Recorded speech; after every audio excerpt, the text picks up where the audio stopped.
I was so hoping I'd love this show. Get in, eat in front of the computer, go to the pub, eat in front of the quiz machine, go home, eat in front of the telly. The concept sounded good, it has tons of rave reviews. I was hoping this might be Ricky Gervais back to his best. Go to bed, I assume you eat in bed.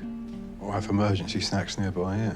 Unfortunately, there's a lot of worrying messages in this show, and I'm sorry, I very rarely make negative videos about TV or film, and I'm hoping to make a meaningful point beyond just, I don't like this show, but all the same, I know a lot of people love Afterlife. However, personally, it's really not a show for me. If for some bizarre reason you don't know what Afterlife is, it's a Netflix show written and starring Ricky Gervais about a man called Tony whose wife passed away. Tony is understandably struggling with the grief. Life feels very empty for him, and the show is his journey to try and move forwards. We're talking about season 1 today, maybe I'll discuss the rest some other time, but I'd need to finish watching it first. We see Tony as a man who's decided not to care, basically. He's lost everything he cares about, and he argues that not caring about anything is a superpower. If I become an arsehole, and I do and say what the fuck I want, for as long as I want, and then when it all gets too much, I can always kill myself. Ricky Gervais is a complicated person in my eyes. I think The Office was a masterful show. Extras I have not seen much of, but have been meaning to for years. His XFM days and podcast with Stephen Merchant and Cole Pilkington, which then became the animated Ricky Gervais show. For a long time that's been my go-to show when I want to watch or listen to something simple, but I don't know what. It quite possibly may be my favourite show of all time. The XFM shows in general were such a wonderful shambles of half innocent, half pathetic, just nonsense of three good friends. Ricky's stand-up I've seen barely any of, so it's not fair for me to judge it. Derek was a show with its heart in the right place, but perhaps not the best execution, which I guess stands true for Afterlife too. Ricky was trying to create something with a very heartfelt, positive, life-affirming sentiment, and I can't begrudge him that. It's just the execution sends things in a different direction. We're going to start, however, with the more technical points and talk about character in the show and the issues it raises. Principally talk about how there isn't much character. I accept Season 2 and Season 3 should naturally develop the characters further and expand on things. I don't know, I haven't seen it yet, but a first season of the show should be able to stand on its own merit, you know? And the first thing I wrote in my notes when watching this show was, who is Tony?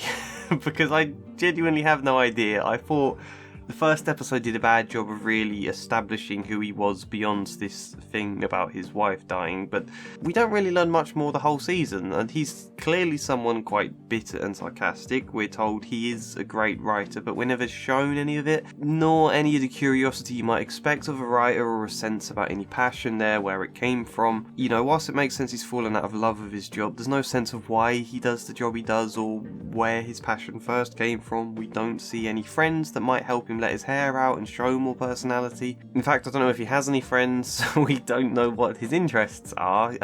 Sure, he's a man who very much loved his wife and played a seemingly endless amount of pranks on her, devoting endless hours to filming her. I don't know where he finds the time, I don't know if he's a YouTuber. But the point is, a person isn't defined entirely by their significant other. What hobbies does Tony have himself? Who are his friends? How does he relax in an evening? You know, we see clips of him being sad in his home in an evening, but you can be sad and still try to do something to pass the time. Even if he lacks the motivation to really get into anything, it'd still be nice to see him try to show a bit of what the things are he used to love. And so because we don't get much complexity to his character, what we're left with is just shots of him walking places with a very picturesque camera and some sort of emotional song playing over the top. That happens quite a lot because it feels like they don't know what other situations to put Tony in because they haven't developed enough of a character for him to do other things. Although because he does walk a lot, perhaps walking is one of his interests. I don't think it's ever really said or mentioned, but I'll give him that. The point is, there's not enough personality to see him doing anything else really except outsmarting people. Lots of scenes of someone saying something stupid or absurd or petty solely as a setup so he can outwit and ridicule them over it, and I'll get to that in a bit. Even in scenes with his dad, who seems to have dementia, I think, there should be moments in their dialogue, despite his dad's failing memory, where stuff from Tony's childhood may get brought up, and maybe we get an insight into the younger Tony, hear some of the stuff he cares about or troubles he used to have. You know, what was Tony's dad like to him when he was young? Did they get on? Was he strict? Were there certain things they used to always do together, like go fishing or something? Or even just the experience of your dad's losing his memory is heartbreaking.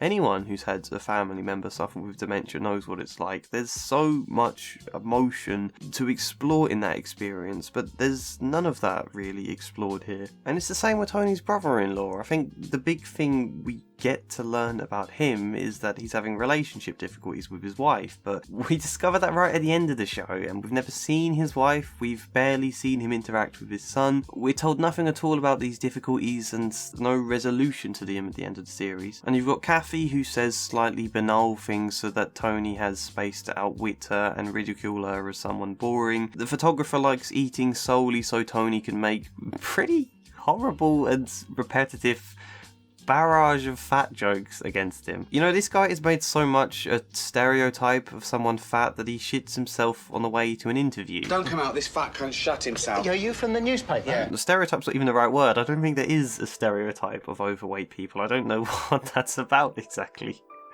At its worst, it's offensive, but it's Ricky Gervais, so I think you expect that from his stuff. At best, it's a character without any character beyond surface level appearance who exists for the sake of endlessly repetitive fat jokes. The best character, I think, is 100% Sean's mum, because she's the only one who is given the power to have any impact on Tony as a person. Everyone else just seems to make flawed straw man arguments against his way of living that he can easily bat aside and outwit them over. And the therapist even, we see no emotional depth to Tony's grief explored with his therapist, just a man who for the life of me I fail to grasp A, how he ever qualified as a therapist, and B, why Tony keeps going to see him. Why would you keep going back to a therapist who ignores what you're saying to focus on a Twitter rant he's embroiled in? Who goes off on some very questionable monologues. I guess to let you know you're not the only one. Only what? Well, the only mental case out there. Why would you go back to him? But she at least gradually has some kind of impact on Tony. Some of her scenes are quite touching, how she becomes something of a mother figure who doesn't entirely scold Tony for his outlook, but tenderly encourages him to move forwards and see beyond his dark cloud. I wish they'd done some more with that, and that said, the impact does feel a little bit forced. Let's discuss the plot, actually. By which, I mean, let's discuss the lack of plot. Most scenes are just Tony goes somewhere, someone says something designed for him to easily mock and outwit them over. He does so, then the scene ends. Come here, girl, come here. What? He is not a fat, hairy, nosy cocksucker. Hardly scarred for life. She's 93. If she lives to 100, she's only been scarred for 7% of her life. That was easy, wasn't it? You could have done that. No, I couldn't. Why not? I'm not a postman. Nothing much develops, really. Occasionally someone will say something half meaningful about grief, like this man talking about his wife passing away, and Tony will pull a face like he's thinking about that, but then it's never mentioned again, and Tony goes straight back to rudely outwitting everyone as he was before, or calling the photographer fat. Then, after 4 or 5 episodes of this, Tony has some miraculous U-turn, where he suddenly sees the value in living, the beauty in ordinary moments, and the purpose of showing kindness, which are all great messages, you know. And it's like Sean's mum makes the point that doing kind things to others makes you feel good about yourself, and that's what makes life worth living. It's a nice sentiment. And she says this, and Tony seems to sort of go, oh yeah, like it's a great revelation. But you know, I've counselled very young children who have considered that, where it's never crossed Tony's mind before. Doing kind things to others makes you feel good about yourself. In reality, I think someone feeling bitter in this situation would respond to her, you know, I've tried being kind to others, but they never appreciate it. No one's ever kind to me in return. It just makes me feel used or invisible. They might say something like that with a bit more complexity to explore. And then maybe Sean's mum would have the chance to say something further, to re-establish a stronger argument for a point, because I agree with her. I just don't think they've really done enough to get to the heart of the wisdom in it, I suppose. Plot-wise, it also doesn't help nobody's actions seem to have many consequences, so there's no plot in that sense either, not just in the lack of development, but in the lack of impact anyone really has on anyone until the end of the show. Like, Tony enables a drug addict called Julian to kill himself, but shows no guilt over this, nor makes any arguments about euthanasia, which he could do, I suppose. And when he meets Julian's best friend after the funeral, there's no sense Tony feels bad for her. Nothing comes of it beyond his brother giving him a vaguely stern telling off. But I don't just want to keep going on about the technical issues, repeating that I find this show bad without drawing out anything meaningful, so let's get on to the hopefully meaningful bits and what I find problematic about Afterlife. Well, first, actually, I have to say this isn't the best portrayal of depression. I think most obviously in the suicidal scenes.